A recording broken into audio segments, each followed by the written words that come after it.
জান্নাতি বাগান, কোরআন ও হাদিসের আলোচনার জন্য আজকের এই প্যান্ডেল সাজানো হয়েছে, স্টেজ করা হয়েছে।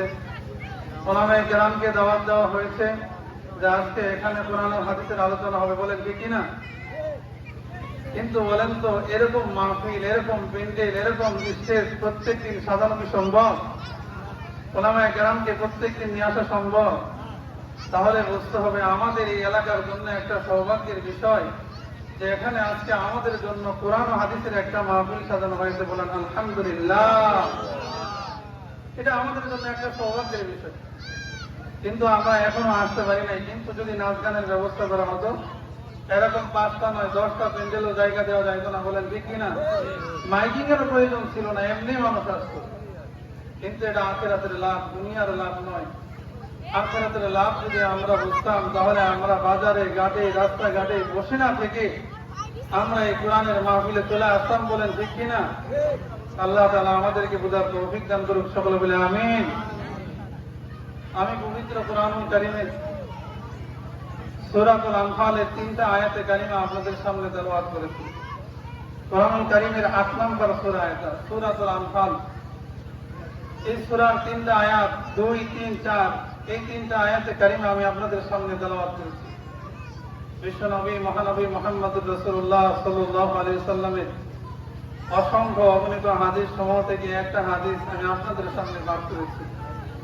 এই আয়াত ও হাদিসকে সামনে রেখে ইনশাআল্লাহ আমাকে মাহফিল ইন্তেজামিয়া কমিটি যতক্ষণ সময় দেয় আমি আপনাদের সামনে কোরআন ও হাদিস থেকে কথা বলার চেষ্টা করব, যদি আল্লাহ তৌফিক দেন। সকলে বলে আমিন। তো আল্লাহ রাব্বুল আলামিন এই 3টা আয়াতের ভিতরে দুনিয়ার মুমিনদের জন্য আল্লাহ 5টা গুণের কথা বর্ণনা করেছেন। বলেন কয়টা গুণ? 5টা গুণের কথা আল্লাহ তাআলা মুমিনদের এই 3টা আয়াতের ভিতরে বর্ণনা করেছেন, এবং 3টা পুরস্কারের কথা আল্লাহ তাআলা এই আয়াতে কারিমায় বর্ণনা করেছেন। 5টা গুণ যারা অর্জন করবে আল্লাহ তাআলা তাদেরকে 3টা পুরস্কারে পুরস্কৃত করবে, বলেন সুবহানাল্লাহ। এজন্য আমরা এখানে যারা আছি সবাই তো মুমিন, বলেন ঠিক কিনা? আমরা কি আল্লাহর উপরে ঈমান আনছি না? আমরা তো ঈমানদার। তাহলে আমাদেরকে এই 5টা গুণ যদি আমরা অর্জন করতে পারি, তো আল্লাহ তাআলা আমাদেরকে 3টা পুরস্কার দিবে। তাহলে বলেন তো, আমরা যদি আল্লাহর সেই 3টা পুরস্কার নিতে চাই, তাহলে ওই 5টা গুণ আমরা অর্জন করবো তো ইনশাআল্লাহ? আমি ধারাবাহিকভাবে কোরআনুল কারীম থেকে এই 5টা গুণের বর্ণনা করব, 3টা পুরস্কারের কথা আলোচনা করব। আল্লাহ চাহে তো আমরা এই গুণগুলো শুনে আমল করার চেষ্টা করব, এবং আল্লাহর সেই পুরস্কার আমরা নেওয়ার চেষ্টা করব ইনশাআল্লাহ। আল্লাহ রাব্বুল আলামিন বলেন, ইন্নামাল মুমিনুনা আল্লাযীনা ইযা যুকিরাল্লাহু ওয়াজিলাত কুলুবুহুম। ইন্নামাল মুমিনুনা আল্লাযীনা ইযা যুকিরাল্লাহু ওয়াজিলাত কুলুবুহুম। আল্লাহ তাআলা বলেন, নিশ্চয় যারা মুমিন, ইন্নামাল মুমিনুনা আল্লাযীনা ইযা যুকিরাল্লাহু ওয়াজিলাত কুলুবুহুম। আল্লাহ বলেন, নিশ্চয়ই যারা মুমিন, তাদের সামনে যখন আমি আল্লাহর নাম স্মরণ করা হয়, ওয়াজিলাত কুলুবুহুম, তখন ওই মুমিনদের অন্তর আমি আল্লাহর স্মরণে বিগলিত হয়ে যায়। বলেন সুবহানাল্লাহ। আল্লাহ বলেন, নিশ্চয় যারা মুমিন, তাদের সামনে যখন আমি আল্লাহর নাম স্মরণ হয়, আমি আল্লাহর কথা যখন মুমিনদের সামনে আলোচনা করা হয়, মুমিনদেরকে যখন আমি আল্লাহর কথা বলা হয়, মুমিনরা যখন আমি আল্লাহর কথা শুনে ওয়াজিলাত কুলুবুহুম, তখন ওই মুমিনদের অন্তর আমি আল্লাহর স্মরণে বিগলিত হয়ে যায়। বলেন সুবহানাল্লাহ। মুমিন কারা? মুমিন কাদেরকে বলা হয়? আল্লাহ তাআলা কোরআনে বলেন, মুমিন তো তারা, ইন্নাল্লাযীনা ক্বালু রাব্বুনাল্লাহু সুম্মা ইসতাকামু তাতানাজ্জালু আলাইহিমুল মালায়েকা আল্লা তাখাফু ওয়া লা তাহজানু ওয়া আবশিরু বিল জান্নাতিল্লাতী কুনতুম তুআদুন। আল্লাহ বলেন, মুমিন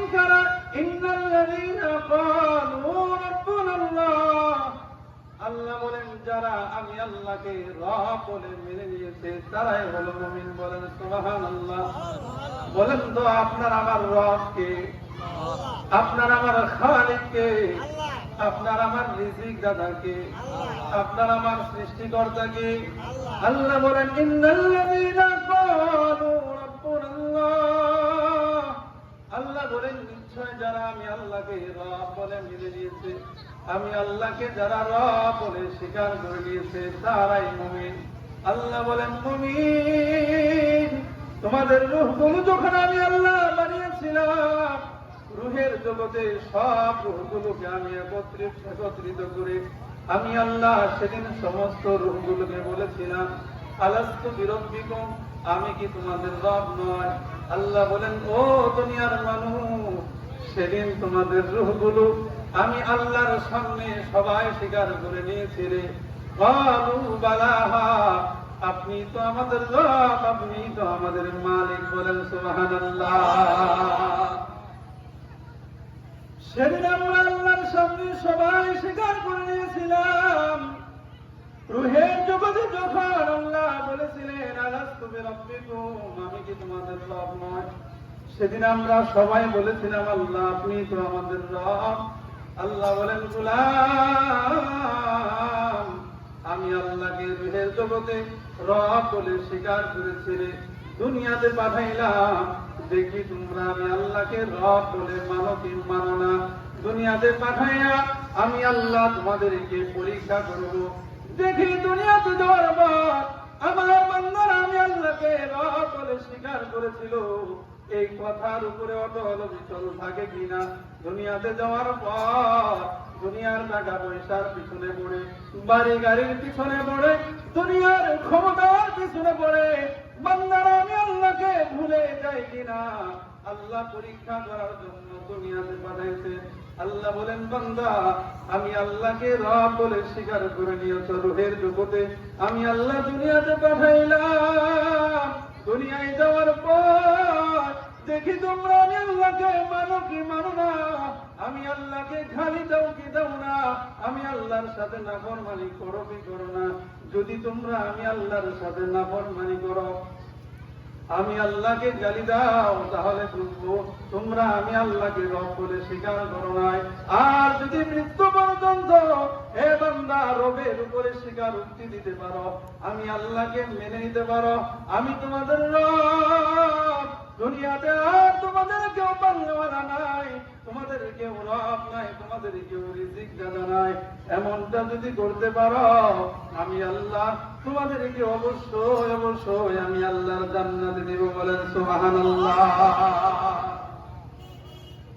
এজন্য আল্লাহ বলেন মুমিন কারা জেনে নাও।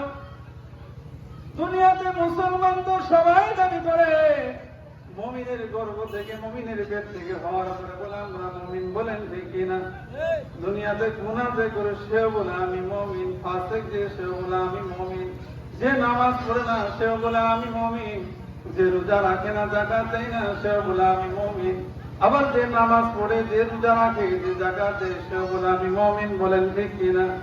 আল্লাহ দুনিয়াতে পরীক্ষা করছেন দেখি আমি আল্লাহকে কে রব বলে স্বীকার করেছিলেন। ইমানদার কে? আল্লাহ ইমানদারের গুণ বর্ণনা করলে ইমানদার কারা?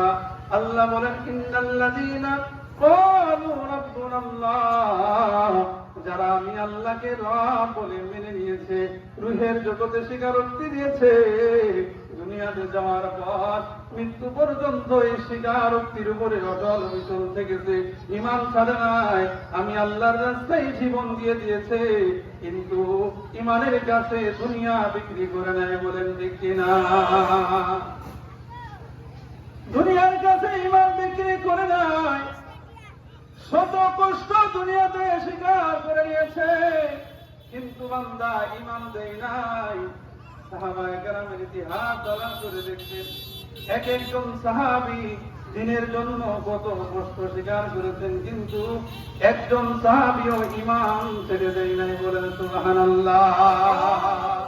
এজন্য আল্লাহ তাআলা বলেন ইন্নাল্লাযীনা ক্বালু রাব্বুনাল্লাহ সুম্মা ইসতাকামু, যারা আমি আল্লাহকে রব বলে মেনে নিয়েছে, সুম্মা ইসতাকামু, এরপরে এই কথার উপরে অটল অবিচল থাকে, আমি আল্লাহকে ভুলে যাই না, আমি আল্লাহর সাথে নাফরমানি করে না, আমি আল্লাহর হুকুমের সাথে নাফরমানি করে না। সুম্মা ইসতাকামু তাতানাজ্জালু আলাইহিমুল মালাইকা, আল্লাহ বলেন আমার রহমতের ফেরেশতারা ওই বান্দাদের উপরে আমি আল্লাহ রহমত বর্ষণ করতে থাকে। বলেন সুবহানাল্লাহ। এজন্য বলেন না আমাদের রবকে মৃত্যু পর্যন্ত যদি বান্দা আল্লাহর এই রবের কথার স্বীকারোক্তির উপরে যদি অটল অবিচল থাকতে পারে, ঈমানদার যদি তার ঈমানকে ছেড়ে না দেয়, আল্লাহকে গালি না দেয়, আল্লাহ বলেন সুম্মা ইসতাকামু তাতানাজ্জালু আলাইহিমুল মালাইকা, আল্লাহর রহমতের ফেরেশতারা ওই বান্দাদের উপরে রহমত বর্ষণ করতে থাকে। আল্লাহ বলেন নবী হে আমার, আপনি দুনিয়ার মানুষদেরকে জানা দেন যারা আমি আল্লাহকে রব বলে স্বীকার করে নিয়েছে। ও দুনিয়া, ও নবী আমার, আপনি দুনিয়ার সেই সমস্ত মানুষদেরকে জানা দেন ওয়া আবশিরু বিল জান্নাতিল্লাযী কুনতুম তুআদুন। নবী আমার, আপনি আমার সেই সমস্ত বান্দাদেরকে জানা দেন যে জান্নাতের ওয়াদা আমি করেছিলাম, আমার বান্দাদেরকে আমি সেই জান্নাত দিয়ে খুশি করব। বলেন সুবহানাল্লাহ। শুধু কি তাই? আল্লাহ বলেন না যারা আমি আল্লাহকে রব বলে মেনে নিয়েছে, আমি আল্লাহ যে শুধু তাদেরকে জান্নাত দিয়ে খুশি করব এমনটা না। আল্লাহ বলেন ফালা খাউফুন আলাইহিম ওয়ালা হুম ইয়াহজানুন, আমার ওই বান্দাদের দুনিয়ার জীবনে, কবরে, মিজানে, পুলসিরাতে কোথাও কোনো ভয়, চিন্তা, পেরেশানি থাকবে না। আমার ওই ঈমান ওয়ালা বান্দা দুনিয়া থেকে কবরে যাইতে দেরি হবে, কিন্তু আমি আল্লাহ আমার ওই বান্দার কবরটাকে জান্নাতের বাগান বানাইতে দেরি হবে না। বলেন সুবহানাল্লাহ। এজন্য আল্লাহ বলেন ঈমানওয়ালা কারা? যারা আমি আল্লাহকে মেনে নিয়েছে, ঈমানওয়ালাকে যারা মৃত্যু পর্যন্ত আমি আল্লাহর এই কথার উপরে অবিচল থেকেছে, অটল থেকেছে, তারাই ঈমানদার। আর যারা ঈমানদার তাদের দুনিয়ার জীবনে কোনো পেরেশানি নাই, মৃত্যুর উপরও পেরেশানি নাই, কবরে চিন্তার কোনো চিন্তা নাই, মিজান পুলসিরাতে কোনো চিন্তা নাই। আল্লাহ বলেন নবী হে আমার, আপনি তাদেরকে জানায়া দেন দুনিয়াতে তো তাদের চিন্তা নাই, কবরেও নাই, মিজানেও নাই, পুলসিরাতেও নাই। আমি আল্লাহ ওই ঈমানওয়ালাদেরকে মৃত্যুর সাথে সাথে আমি আল্লাহর জান্নাতের মেহমান বানায় দিব। বলেন সুবহানাল্লাহ। এজন্য বলেন তো আমরা কি আল্লাহর জান্নাতে যেতে চাই? তাহলে আমাদেরকে ঈমান আনতে হবে। আমরা তো ঈমানদার সবাই। আল্লাহর উপরে যখন বান্দা ঈমান এনে ফেলে, তো তখন শরীয়তের বিধানগুলো, আল্লাহ তাআলার শরীয়তের বিধানগুলো বান্দার উপরে বর্তায়, ফরজ হয়ে যায়। নামাজ পড়া, রোজা রাখা, যাকাত দেওয়া, এই বিধানগুলো বান্দার উপরে আরোপ হয়ে যায় যখন বান্দা আল্লাহর উপরে ঈমান এনে ফেলে। তারা আমরা যেহেতু ঈমানদার, আমরা নিজেরাই স্বীকার করছি। আল্লাহ বলছেন ঈমানদার কারা? যারা আমি আল্লাহকে রব বলে স্বীকার করে নিয়েছে। আমরা তো আল্লাহকে রব বলে স্বীকার করে নিয়েছি, বলেন ঠিক কিনা? এজন্য আল্লাহ রাব্বুল আলামিন বলেন ইন্নামাল মুমিনুনা আল্লাযীনা ইযা যুকিরাল্লাহু ওয়াজিলাত কুলুবুহুম। আল্লাহ বলেন নিশ্চয় মুমিন তারা যাদের সামনে আমি আল্লাহর নাম স্মরণ হয়। যখন মুমিনদের সামনে আমি আল্লাহর কথাগুলো স্মরণ হয়, মুমিনদের সামনে যখন আমি আল্লাহর নাম স্মরণ হয়, ওয়াজিলাত কুলুবুহুম, তখন তাদের অন্তর বিগলিত হয়ে যায়। আমরা একটা উদাহরণ দিয়ে বুঝতে পারি মুমিনদের অন্তর কখন বিগলিত হয়ে যায়। একজন মুমিন যদি সে প্রকৃত মুমিন হয়, প্রকৃত ঈমানওয়ালা হয়, আল্লাহ দৈনিক 5 বার মুয়াজ্জিনকে দিয়ে আযান দেওয়ায়, দুনিয়ার মানুষকে আহ্বান করে হাইয়া আলাস সালাত। আল্লাহ তাআলা মুয়াজ্জিনকে দিয়ে দৈনিক মসজিদ থেকে 5 বার দুনিয়ার মানুষদেরকে আহ্বান করতে, আসো তোমরা নামাজের দিকে, আসো নামাজের দিকে। বান্দা যদি বলে ও আল্লাহ নামাজের দিকে কেন যাব, আল্লাহ জানায় দেয় মুয়াজ্জিন দ্বিতীয় শব্দটা বলে দাও, হাইয়া আলাল ফালাহ, আসো কল্যাণের দিকে। বান্দারে নামাজ পড়লে তোমার কল্যাণ হবে। বলেন সুবহানাল্লাহ। এজন্য নামাজ এমন একটা ইবাদত যে আল্লাহকে স্মরণ করায় দেয়। এজন্য আল্লাহ বলেন, ইন্নামাল মুমিনুনা আল্লাযীনা, নিশ্চয় মুমিন তারা, ইযা যুকিরাল্লাহু ওয়াজিলাত কুলুবুহুম, যখন তাদের সামনে আল্লাহর নাম স্মরণ হয়, তখন ঈমানওয়ালারা আমি আল্লাহর অস্মরণে তাদের অন্তরটা বিগলিত হয়ে যায়। আজানের আওয়াজ যখন বান্দার কানে পৌঁছে যায়, ওই বান্দার কখনো বসে থাকতে পারে না। ঈমানওয়ালা আর কখনো তার কাজে ব্যস্ত থাকতে পারে না। যখন বান্দার কানের ভিতরে আমি আল্লাহর স্মরণ, আল্লাহু আকবারের ধ্বনি যখন ঈমানদারের কানে পৌঁছে যায়, ওই ঈমানদার দুনিয়ার কাজে ব্যস্ত থাকতে পারে না। বলেন ঠিক কিনা? আব্দুল্লাহ ইবনে মুবারক রাহমাতুল্লাহ আলাইহি তার যুগের একজন বুজুর্গ স্বপ্নে দেখতেছেন। কারণ আব্দুল্লাহ ইবনে মুবারক রাহমাতুল্লাহ আলাইহি জগতের একজন বিখ্যাত বুজুর্গ ব্যক্তি ছিলেন। দুনিয়া থেকে বিদায় নিয়ে চলে গেছেন। দুনিয়া থেকে চলে যাওয়ার পর তারই এলাকার একজন বুজুর্গ আব্দুল্লাহ ইবনে মুবারককে স্বপ্ন দেখতেছেন। স্বপ্নের ভিতরে দেখেন আব্দুল্লাহ ইবনে মুবারক রাহমাতুল্লাহ আলাইহি সুন্দর একটা সাজানো জান্নাতের ভিতরে তিনি অবস্থান করতেছেন। আল্লাহর ওলি ডাক দিয়ে কয়, আপনি দুনিয়াতে থাকা অবস্থায় যেমন ইবাদত করেছেন, আল্লাহ তাআলা আপনার জন্য ওই রকম সুন্দর একটা জান্নাতের ব্যবস্থা করেছে। বলেন সুবহানাল্লাহ। আব্দুল্লাহ ইবনে মুবারক ডাক দিয়ে বলেন, না, আমি যেরকম ইবাদত করেছি, আমাকে আল্লাহ যেরকম জান্নাত দিয়েছেন, আমাকে যত সুন্দর জান্নাত দিয়েছেন ইবাদতের কারণে, আমার বাড়ির সামনে একজন কামার ছিল। আল্লাহ তাআলা আমি আব্দুল্লাহ ইবনে মুবারকের চাইতে ওই কামারদার জান্নাতকে আল্লাহ আরো দ্বিগুণ সুন্দর করে বানিয়ে দিয়েছেন। বলেন সুবহানাল্লাহ। আমি আব্দুল্লাহ ইবনে মুবারকের জান্নাত আর কত সুন্দর আল্লাহ দিয়েছেন, কিন্তু আমার বাড়ির পাশেই যে একজন কামার, আমি আব্দুল্লাহ ইবনে মুবারকের চাইতে আমার বাড়ির পাশের কামারের জান্নাতটা আরো সুন্দর। বলেন সুবহানাল্লাহ। যে কামার সে লোহা পিটাইতো, যে কামার সে লোহার কাজ করতো, কিন্তু তার জান্নাতটা আমি আব্দুল্লাহ ইবনে মুবারকের চাইতে সুন্দর। বলেন সুবহানাল্লাহ। আল্লাহর ওলি ডাক দিয়ে বলেন, কি এমন আমল করেছিল? আপনি কি কামারের পরিচয়টা দিতে পারবেন? যেই কামারের জান্নাতটা আপনার চাইতে সুন্দর, যেই কামারকে আল্লাহ তাআলা আপনার চাইতে সুন্দর জান্নাত দিয়েছেন, আপনি কি আমাকে সেই কামারের একটু পরিচয়টা দিতে পারবেন? আমি সেই কামারের পরিচয়টা একটু জানতে চাই।